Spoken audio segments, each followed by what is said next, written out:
Bonjour à tous, aujourd'hui nous allons aborder le sujet des émotions, qui est un sujet assez complexe car nos émotions sont propres à chacun. Pour commencer, qu'est-ce qu'une émotion ? C'est une réaction affective transitoire provoquée par un stimuli. Une émotion se ressent, se vit dans le corps et chacune des réactions est propre à chaque individu.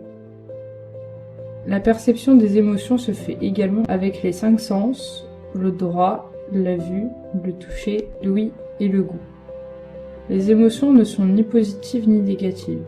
Elles peuvent être agréables à ressentir ou bien désagréables, voire douloureuses.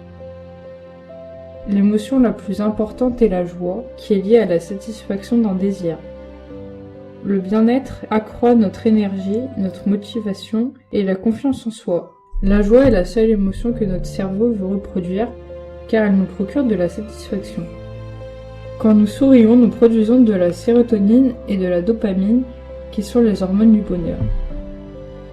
Une autre émotion est la colère. C'est une réaction de protection, de frustration, de sentiment d'injustice ou bien d'une atteinte de l'intégrité physique ou psychique. C'est une émotion reliée à notre ego. La colère produit une surproduction de cortisol. La colère donne un sentiment d'impuissance. La peur. Vivre sans connaître, la peur est une maladie.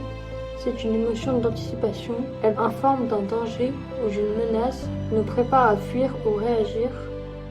Elle peut s'avérer être stimulante ou bloquante.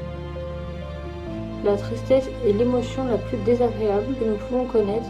C'est une émotion difficile à gérer et à exprimer.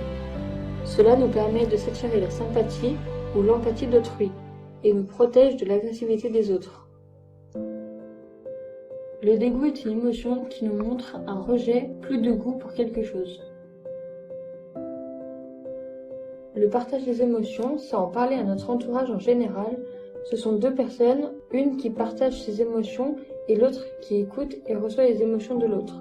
Il permet d'avoir son propre avis et ses propres ressentis émotionnels. Quand nous partageons une émotion, on permet alors à notre interlocuteur de les ressentir à son tour. Le partage social des émotions permet de renforcer les liens.